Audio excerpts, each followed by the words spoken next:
일본 오사카의 츠루하시 시장.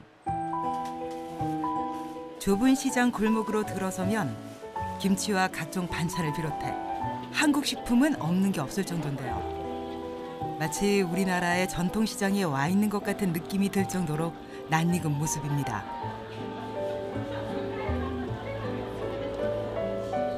여기서 생업을 일구는 동포들은 거의 제1동포 2세나 3세로 대부분 한국 국적을 가지고 있는데요.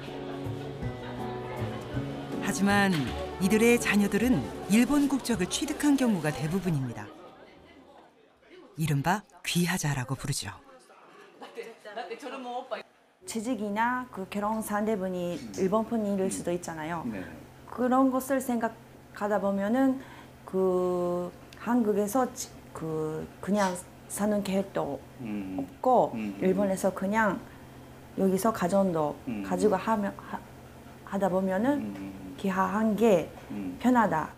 最近は在日の人の中にも、帰化をするんだけど帰化をした後その日本式の名前ではなくて、韓国式の名前をそのまま通すっていう人であるとかですね、それからそういうその自ら持ってる韓国人としてのアイデンティティっていうのは帰化しても守るっていうね、そういう考え方がかなり強くなってきていて。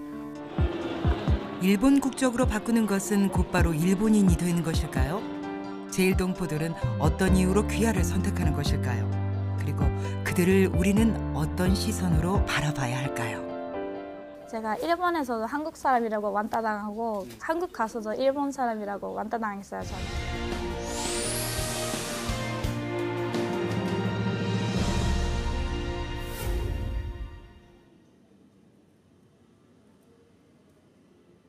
오사카 인근 소도시의 한 문화센터.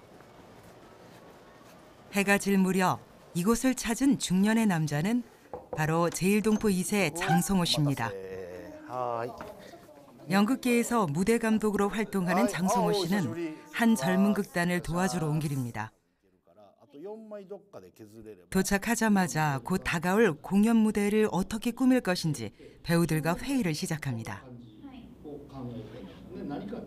今こっち客席やんか、この要はワイドをどこまで使うか、多分目いっぱい使うとしんどいと思うねん。エリア切ってやった方がいいと思うから。で考えたら真ん中のエリア、上のエリア、下のエリアってなるやんか。だからここら辺でちょっと分けたいなと思って。この座り芝居が多いから。 꽤나 진지하게 하지만 유쾌하게 회의를 진행하는 장성호 씨. 내친 김에 배우들의 연기 코치로도 나섰습니다. 그 역시 무대 감독과 배우를 겸하고 있는 베테랑 연극인이기 때문에 후배들이 조언을 해달라는 요청을 마다할 수 없습니다. それがよろしいな、立てどころもちゃんと書いてある。それがよろしいなじゃない。それがよろしいな、どこを立てるか。それががいいのか、よろしいながいいのか。セリフの立てどころ。お師匠様はドライヤー。もうほとんどよろしいので。それがよろしいな。ああ、流れてるわ。はい、もう一回お願いします。お師匠様はドライヤー。もうほとんどよろしいので。それがよろしいな。お体に触ってはならん。はい。だからお体に触ってはならん。変わってないやんか。それがよろしいな。変わるなら。 장성호 씨는 일본인들에게는 키노시타라는 이름으로 불립니다. 일본 여성과 결혼한 직후인 지난 2009년 일본 국적으로 귀화했기 때문입니다. 일본에서 만나 결혼한 부모님의 국적을 따라 한국 국적을 유지해온 그가 굳이 귀화를 선택한 이유는 무엇일까요? 理由的には今後ずっと日本で住んでいくということに考えて。 国籍をどう選択するかっていうのを考えてやっぱり、住む国の国籍を取るのが一番楽だと考えました。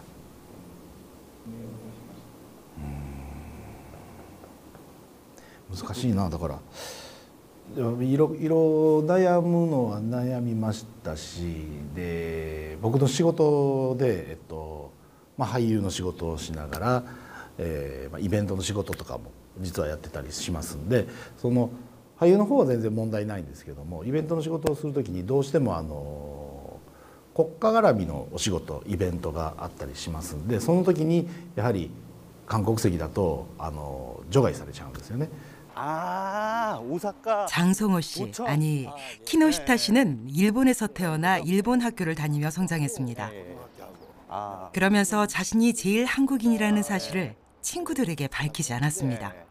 정체성에 대한 혼란을 겪을 수밖에 없었던 탓이죠. 한국 사람이라는 게 알려지게 되면 그것도 혹시 걱정되는 건 없었어요? 약간 있습니다. 친구들이 저하고 저기 헤어지는 사람도 나올 수 있을까 그런 생각이 있습니다. 친한 친구들 중에 일본인 친구들 중에. 일본인. 하지만 거꾸로 귀하를 선택한 이후 그는 한국인이라는 사실을 숨기지 않습니다. 이제 그는 자신의 조국이 한국이라는 걸 당당하게 밝힙니다. 故郷は日本です。もちろん大阪です。大阪で生まれ育ったから。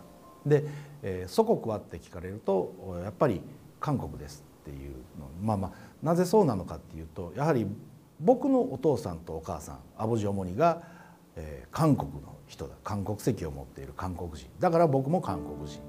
それはその生まれた場所とかは関係なく、要はこの体に流れる血ですねがやっぱり祖国は祖国だって思うところです。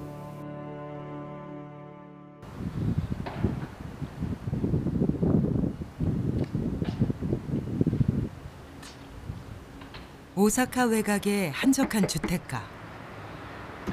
예, 아유 안녕하세요. 마이크에서 왔습니다. 예. 대학에서 일본어를 전공하다 지난 2008년에 어학연수차 왔다가 아예 일본에서 살게 된 문광희 씨입니다. 아이고 이꼬마, 아이고 이쁜.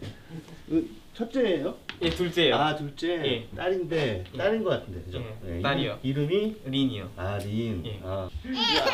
예, 아들이요. 문광희 씨는 일본 여성을 만나 결혼을 했고 지금은 아들 하루와 딸 린을 키우는 두 자녀의 아빠입니다. 편의점 점장으로 일하는 문광희 씨는 새벽 3시부터 오전 9시까지 근무하고 하루 종일 아이들과 놀아줍니다. 아이들의 육아에 신경을 쓰기 위해서 심야 근무를 자원한 겁니다.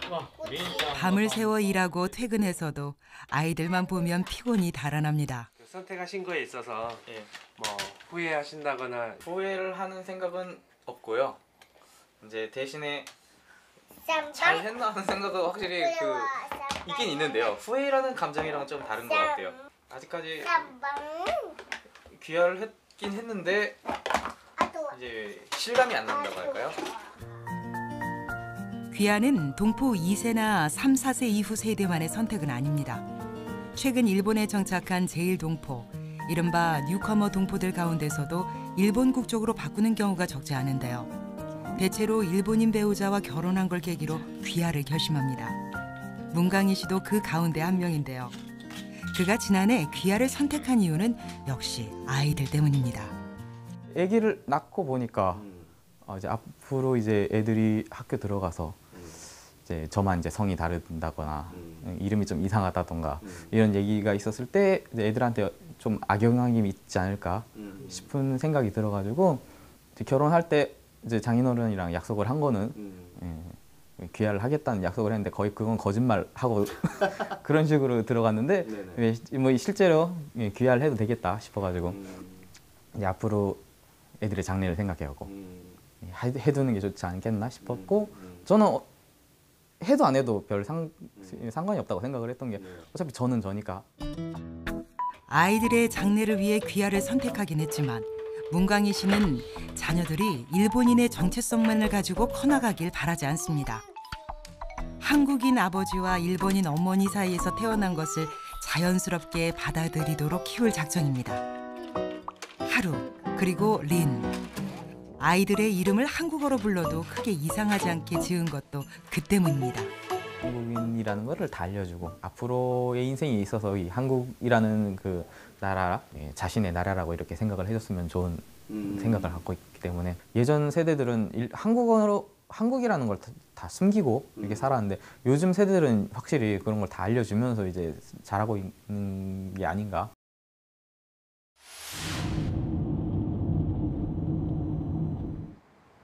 도쿄에서 그리 멀지 않은 요코하마시.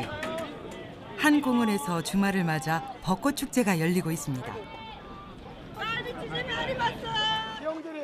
한켠에서 아이들의 힘찬 기합 소리가 들리는데요.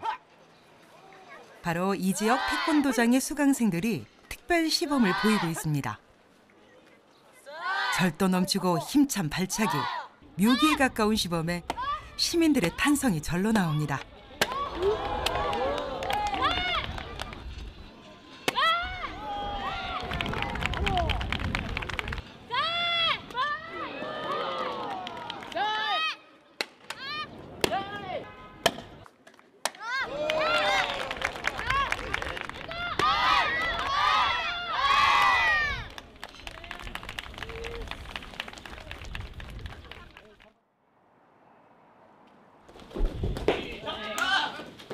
시범을 마친 태권도장 수강생들이 쉴 틈도 없이 곧 있을 전국대회를 앞두고 시합 준비를 하고 있습니다.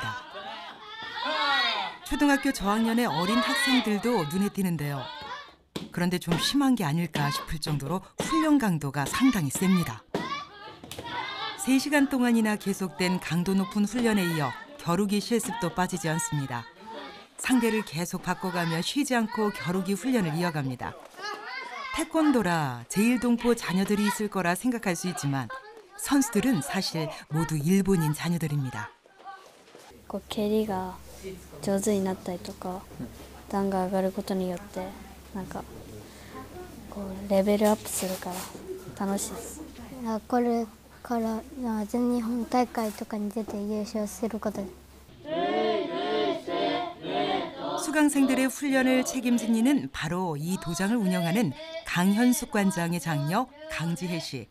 일본 이름은 무라카미 토모미입니다. 한국인 아버지와 일본인 어머니 사이에서 태어난 강지혜 씨는 국적도 한국과 일본 두 개의 국적을 가지고 있습니다. 이중 국적인 것이죠. 강지혜 씨는 태권도를 제대로 배우기 위해 한국에서 고등학교와 대학교를 나온 뒤 일본 국가대표로도 활약을 했는데요. 지금은 아버지의 뒤를 이어 태권도 사범으로 일하고 있습니다. 강지혜 또는 무라카미 사범에게 한국과 일본 두 나라의 정체성을 함께 가지고 있다는 건 어떤 느낌일까요? 한국의 점점, 일본의 점점 제가 둘 다 갖고 있으면 너무 좋지 않은가 싶어서 국적으로 따지면서 그렇게 사람 보시는 것 자체가 좀 잘못됐다 생각하거든요. 저도 한국 가서 이제 일본 사람이라 해서 그냥 좀 많이 놀림도 많이 당하고 그랬는데 일본이라는 나라도 되게 자랑스럽고 되게 좋은 나라잖아요. 한국도 마찬가지고 한국도 욕할 수 없는 만큼 더 사람들이 다 훌륭하고 너무 좋은 나라인데 왜 둘 다 욕하고 다니지? 이렇게 막 싸워야 되지? 그런 생각도 들어요. 국적을 보시기 전에 자기를 먼저 봐줬으면 좋겠다고 생각해요. 한국인이기도 하고 일본인이기도 한 강지혜 사범은 바로 그 이유 때문에 한국에서는 일본인으로, 일본에서는 한국인 취급을 받기도 했습니다. 그런 얘기도 많이 들었죠. 덕도는 어느 단이야? 그냥 한국에 있을 때는 그냥 당연히 한국 단이죠. 그렇게 얘기를 하는데 그래도 뭐 사람들은 자꾸 오해하시고 제가 일본에서도 한국 사람이라고 완따당하고 제가 한국 가서도 일본 사람이라고 완따당했어요. 저는 솔직히 말해서 기분이 좋진 않았어요. 기분 좋진 않았는데 그 사람이 저를 그것 때문에 저를 판단하신 거면 그냥 그만이라 생각해요. 저는 태권도 하러 왔기 때문에 저를 아니면 저 태권도를 하는 거 보고 저를 판단하시면 좋다라고 항상 얘기를 했었어요. 현재 제일동포 사회에서는 젊은 세대로 갈수록 일본 국적을 취득하는 사례가 늘어나고 있습니다. 최근에는 다소 주춤한 추세이긴 하지만 여전히 매년 5,000명 안팎의 제일동포들이 귀화를 선택합니다. 여기에는 일본의 이민 정책이 비교적 개방적으로 변화하고 있는 것도 한몫을 하고 있습니다. 일찌감치 저출산 고령화 사회로 진입한 일본의 국적 취득 절차나 조건이 예전에 비해서 쉬워졌기 때문입니다. 今の予測では日本の人口予測はもう本当にこの21世紀末にはかなり厳しい状況になっていて、見方によっては7000万人台まで落ちるという今1億2000万強ですから5000万人近くたった半世紀ちょっとで減るっていう形になっていますので、少なくとも2000万人ぐらいは入れないといけないというような議論がありますよね。 모국이 아닌 다른 나라에서 정착해 살 때 그 나라 국적을 갖고 있지 않으면 아무래도 불편함이 따를 수밖에 없습니다. 무엇보다 혈통주의적인 전통이 강한 일본 사회에서 그동안 제일 한국인들이 크고 작은 차별을 받아왔다는 건 동포들이 귀화를 선택하게 되는 심리적인 배경이기도 합니다.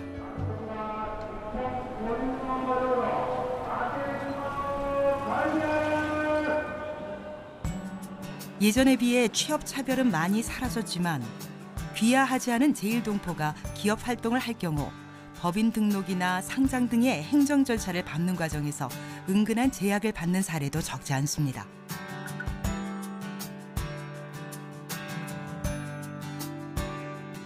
일본 재계 순위 톱10 안에 드는 소프트뱅크의 손마사요시 사장과 빠칭코 업체 마루한의 한창호 회장이 귀화를 선택한 것도 바로 그런 맥락으로 볼 수 있습니다.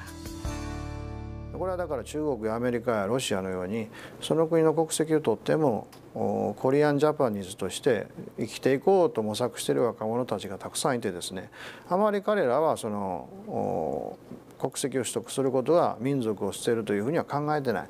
そういう意味ではむしろジレンマよりも国籍を取得することによって得られる利益というのを優先している人もたくさんいるということなんですね。 젊은 제1동포들의 생각이 바뀌고 있는 것만큼이나 제1한국인의 귀화에 대한 일본인들의 인식과 태도도 젊은 세대로 갈수록 긍정적입니다.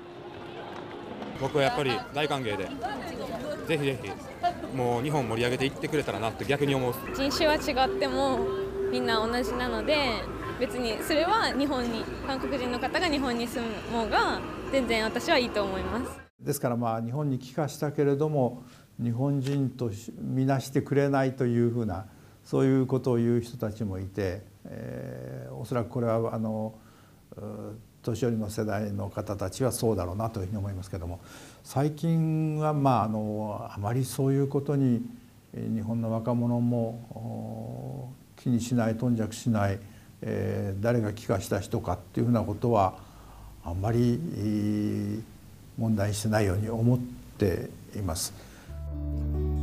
그런데 거꾸로 동포들의 본국이라고 할 수 있는 우리나라 사람들이 제1동포의 귀화를 그리 곱지 않은 시선으로 바라보는 경우가 적지 않은 게 사실입니다.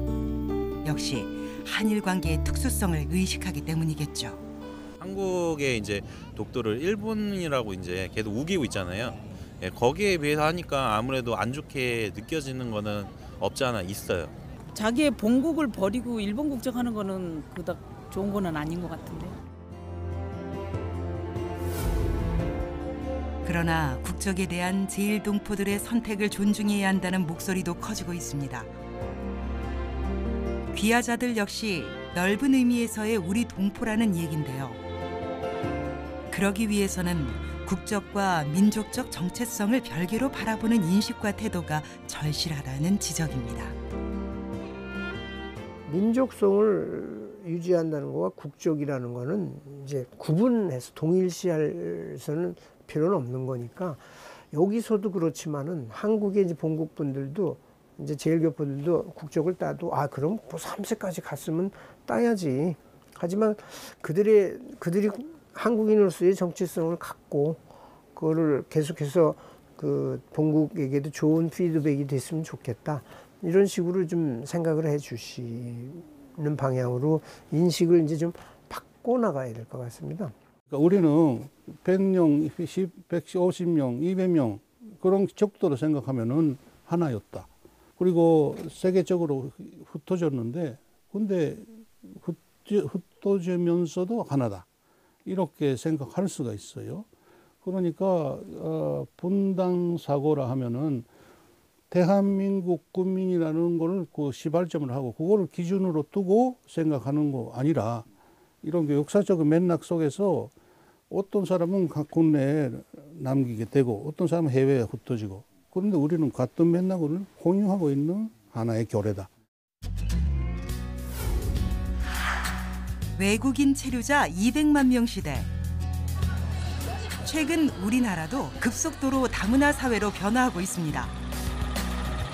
100만 명이 넘는 이주 노동자, 그리고 30만 명에 육박한 결혼 이민자들이 한국 사회의 일원으로 함께 살아가고 있죠. 저출산 고령화 사회로 접어든 우리나라도 이민자들을 우리 국민으로 적극적으로 받아들여야 한다는 목소리가 높습니다. 과연 지금의 우리 사회는 이민자들에게 얼마나 열려 있을까요? 우리에게도 절실하게 다가온 화두, 이민, 그리고 다문화 사회. YTN 특별기획, 이민. 다음 시간에는 우리나라 이민 정책과 이주민에 대한 국민의식의 현주소를 짚어보고 더욱 바람직한 다문화 사회로 발전해 나가기 위한 방향을 모색해 봅니다. 많은 시청 바랍니다.